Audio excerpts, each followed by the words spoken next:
Hello friends, आप सभी का स्वागत है आपके अपने YouTube channel GK tricks with साथी पे। तो दोस्तों, जैसा कि आप सभी को पता है कि 30 जून आज के दिन जो है RRC SWR south western railway Hubli का जीडीसी का एग्जाम रखा गया था एएलपी और टेक्नीशियन वालों का। तो उसमें जितने भी क्वेश्चन पूछे गए उसके ऑफिशियली हमारे पास क्वेश्चन आ चुके हैं, सभी क्वेश्चन आ चुके हैं। बहुत ही ईजी पेपर था यहाँ पर बताया गया। तो आइए हम देख लेते हैं कौन कौन से क्वेश्चन पूछे गए थे। इससे पहले दोस्तों, यदि आप हमारे चैनल पर नए हैं तो प्लीज़ चैनल को सब्सक्राइब जरूर कीजिएगा और बेल आइकन जरूर दबा दीजिएगा रेलवे भर्ती बोर्ड की पल की अपडेट्स के लिए और जीडीसी की पल की अपडेट्स के लिए। तो चलिए दोस्तों, वीडियो को शुरू करते हैं। तो दोस्तों, आज आरआरसी एसडब्ल्यूआर हुबली का जीडीसी का जो एग्ज़ाम हुआ आज एएलपी का, तो उसमें से जो एक कैंडिडेट्स ने हमारे साथ ये है क्वेश्चन शेयर किए हैं जो कि आज क्वेश्चन पूछे गए थे। तो देखिए, पहला क्वेश्चन जैसे आपको दिया है कि आंध्र प्रदेश के नए सीएम कौन है। तो देखिए, एन चंद्रबाबू नायडू आंध्र प्रदेश के नए सीएम हैं। ये अभी हाल ही में बहुत चर्चे में रहे। आप सभी को पता है, लोकसभा इलेक्शन का जो रिजल्ट आया था उसके बाद जो है ये और एक नीतीश कुमार दोनों ही जो है बहुत चर्चा में रहे थे। तो एन चंद्रबाबू नायडू जो है आंध्र प्रदेश के नए सीएम है। उसके बाद एक क्वेश्चन पूछा गया था, गिर राष्ट्रीय अभयारण्य किस राज्य में। तो गिर गुजरात में है। तो जैसे ग से गिर हो जाता है वैसे ही ग से गुजरात होता है, इसे आप याद रखिएगा दोस्तों। उसके बाद क्वेश्चन पूछा गया था, देखिए शिवाजी किस वंश के से थे। तो मराठा वंश से थे, ये आप सभी को पता है। इतना इजी क्वेश्चन पूछा गया था। आगे, लावणी नृत्य किस राज्य से संबंधित। आप सभी को पता है कि महाराष्ट्र से लावणी नृत्य जो है संबंधित है। इसके बाद आंध्र प्रदेश की भाषा कौन सी है। देखिए, आंध्र प्रदेश से दो क्वेश्चन पूछे गए। तो तेलुगु, सभी को पता है कि तेलुगु आंध्र प्रदेश की जो है भाषा है और साथ ही साथ जो है तेलंगाना की भी भाषा है। इसके बाद देखिए, कंप्यूटर का भौतिक पार्ट कौन सा है। तो जैसे ऑप्शन के अकॉर्डिंग आपका माउस भी हो जाता है, कीबोर्ड भी हो जाता है, मॉनिटर, ये तीनों ही कंप्यूटर के भौतिक पार्ट मतलब कि हार्डवेयर पार्ट होता है। हार्डवेयर मतलब कि जिसे हम आसानी से छू सकते हैं या फिर हाथ से छू सकते हैं जिसे।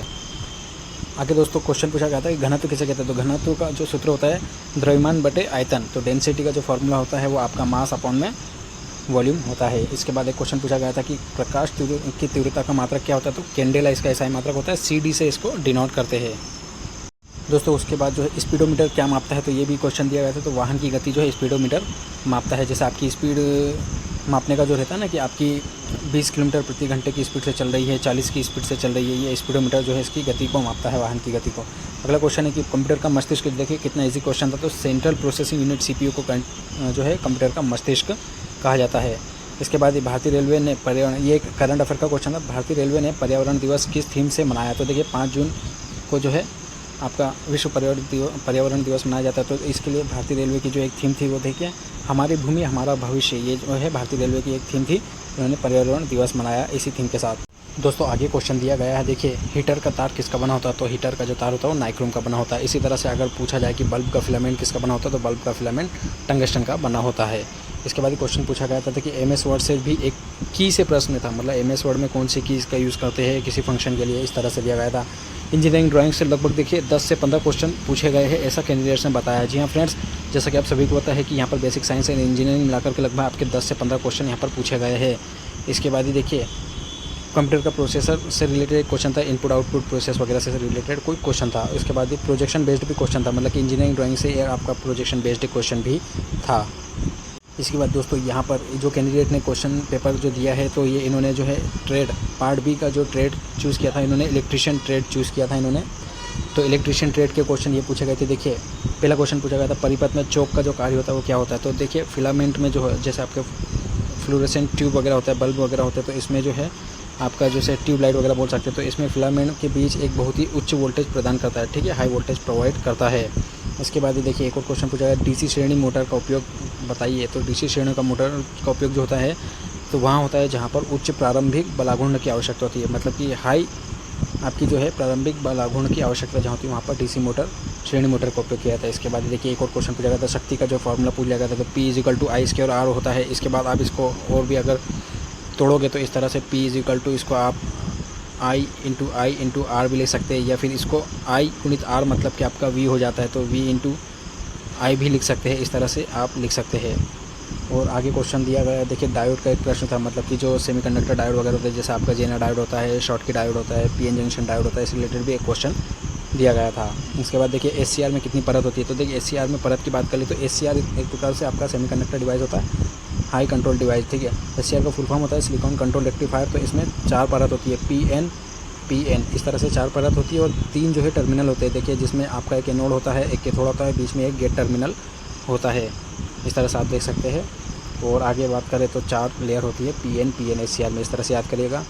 और उसके बाद दे रखा है 6वां क्वेश्चन, छत के पंखे में कौन सी मोटर का उपयोग होता है? तो छत के पंखे में डीसी मोटर का यूज़ किया जाता है।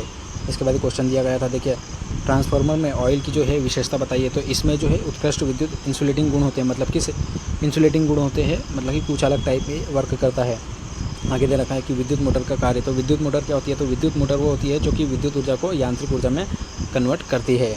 दोस्तों इसी के बाद क्वेश्चन यहाँ पर दिया है। अगला क्वेश्चन देखिए, डीसी जनित्र में धारा, इससे रिलेटेड एक क्वेश्चन था। तो डीसी जनित्र में जो धारा होती है एक विद्युत मशीन है, ठीक है, जो यांत्रिक ऊर्जा को डीसी धारा मतलब कि डीसी डायरेक्ट करंट विद्युत ऊर्जा में परिवर्तित करती है। इससे रिलेटेड ऐसा इस टाइप से एक क्वेश्चन दिया गया था और ये इस तरह से कुछ ऑप्शन हो सकता है, तो वहाँ पर इन्होंने चूज़ किया होगा। देखिए आगे जो दिया रखा है कि चालक के बाह्यतम कक्षा में कितने इलेक्ट्रॉन होते हैं? तो चालक वो होते हैं जो कि कंडक्टर, तो जो भी कंडक्टर होते हैं उसमें जो बाह्यतम कक्षा में जो इलेक्ट्रॉन्स की संख्या होती है वो 3 से कम होती है। तो चालक वही होते हैं, जैसे आपका चांदी हुआ सबसे अच्छा चालक माना जाता है, जिसमें आपका जो है इलेक्ट्रॉन फ्लो होते हैं, फ्री इलेक्ट्रॉन्स फ्लो होते हैं और जो है अच्छे विद्युत प्रवाह करवाते हैं। दोस्तों एक प्रश्न 3 फेज जनरेटर से एक प्रश्न दिया गया था, उसके बाद सिंक्रोनस गति से भी एक न्यूमेरिकल वगैरह दिया गया था, इसका कैंडिडेट्स ने बताया है। तो देखिए दुर्घटना होने पर प्राथमिक उपचार से संबंधित भी एक प्रश्न पूछा गया था। दाएं हाथ के नियम से जो है एक क्वेश्चन पूछा गया था कि दाएं हाथ का नियम क्या होता है, इस तरह से एक क्वेश्चन पूछा गया था।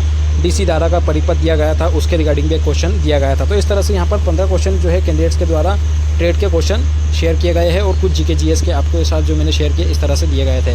और इसके बाद भी देखिए टोटल लगभग 50 क्वेश्चन को मैथ्स और रीजनिंग मिलाकर के आए थे, जिनमें कैंडिडेट ने बताया कि इन्होंने 48 क्वेश्चन मैथ्स और रीजनिंग के मिलाकर के अटेम्प्ट करे हैं, 2 क्वेश्चन छोड़ दिए हैं। इसी तरह से जीके जीएस भी आप देख सकते हैं काफ़ी इजी पूछा गया था आरआरसी एसडब्ल्यूआर हुबली के द्वारा जीडीसी एग्जाम में। तो यहाँ पर अच्छा खासा हो सकता है कि कट ऑफ देखने को मिले, लेकिन यहाँ पर मेन पॉइंट है आपका जो पार्ट भी उसको आपका जो है जो क्वालिफाइंग नेचर का, तो इसको क्वालिफाई करना भी ज़रूरी है, क्योंकि मैथ्स रीजनिंग और जीके जीएस में तो आप लगभग ये मान के चले 70 क्वेश्चन भी अच्छे से कर सकते हो। तो यहाँ पर आपका पार्ट भी जो है सही होना चाहिए, जो तभी आपकी जो है पार्ट ए की मतलब कि नॉन टेक्निकल वाली कॉपी चेक होगी, जैसे आपकी मैथ्स रीजनिंग और जीके जीएस वगैरह की। और दोस्तों इतना ही नहीं, कल जो है फाइनली यहाँ पर आंसर की भी इनके द्वारा जारी कर दी जाएगी एसडब्ल्यूआर वाले छात्रों के लिए एएलपी की। तो जो है कल जो आंसर की का क्वेश्चन पेपर जो हमारे पास आएगा तो हम अपने टेलीग्राम ग्रुप पर शेयर कर देंगे। टेलीग्राम ग्रुप पर ये पीडीएफ भी हम आपको शेयर कर देंगे। हमारे टेलीग्राम ग्रुप की लिंक मैं आपको वीडियो के डिस्क्रिप्शन बॉक्स में दे दूँगा, तो हमारे टेलीग्राम ग्रुप से जुड़ करके आप ये पीडीएफ भी डाउनलोड कर सकते हैं और कल आने वाला क्वेश्चन पेपर भी डाउनलोड कर सकते हैं। तो दोस्तों बड़ी ऑफिशियल अपडेट थी आप सभी के साथ मैंने शेयर कर दी। ऐसी लेटेस्ट अपडेट पाने के लिए हमारे चैनल को प्लीज़ सब्सक्राइब जरूर कीजिएगा। यदि आपकी कोई क्वेरी हो तो हम कमेंट सेक्शन में पूछ। तो चलिए दोस्तों फिलहाल हम इस वीडियो में इतने रखेंगे, नेक्स्ट वीडियो में नेक्स्ट अपडेट के साथ मिलेंगे, तब तक अपना ख्याल रखिए। Bye friends.